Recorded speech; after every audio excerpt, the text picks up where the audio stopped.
Welcome back, guys.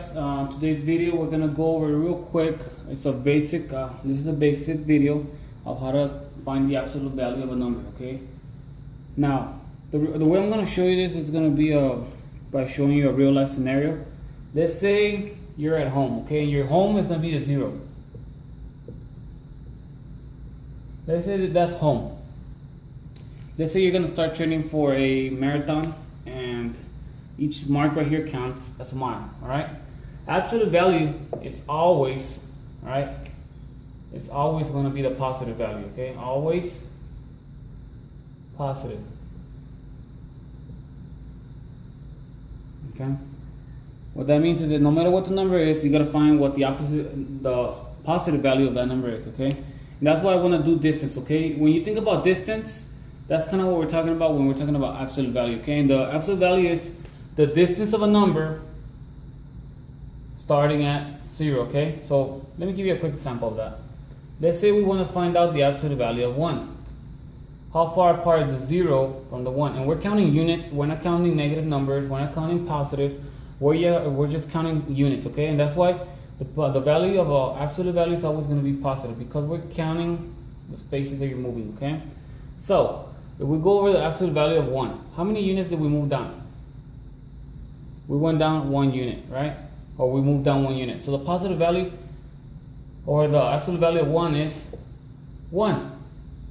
Now if we go to where to do the number 2, how many units is the 2 away from the 0?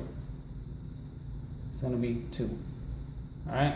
Now, the reason why I want you to think about distance is because let's say you're training for a marathon and you are starting at home, which is the 0.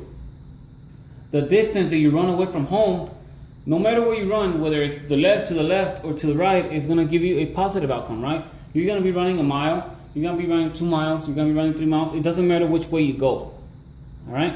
So the absolute value of the number is always going to be positive because it's measured like in distance. All right? So if you would say, what is the distance between 0 to negative 1? It's still 1, right? Because you're still down 1 unit. You would say what's the absolute value of 0 to negative 2? How many units did you go down? 2 units. So the absolute value of negative 2 is 2. Okay? So we're going to go over some examples of how absolute value is written. But I want to keep this chart on the top, or this line graph on the top there, just to kind of show the relationship. Remember, absolute value is the distance of a number, is how far apart a number is from 0. Okay, that's what an absolute value is. Alright? So we're going to cover that again, but on some examples. Now, let's say you want the absolute value of negative 5, and I'm going to show you how to write the absolute value too. When you write these 2 lines next to the number, that's telling you that what you want to know is the absolute value of that number. Now, like I said, an absolute value has to always be positive. So what is the distance between 0 and negative 5? It could be 1, 2, 3, 4, 5. Right? So the absolute value is 5. Now the next thing I want to go into is pretty much how to represent which numbers are the opposite of each other, okay?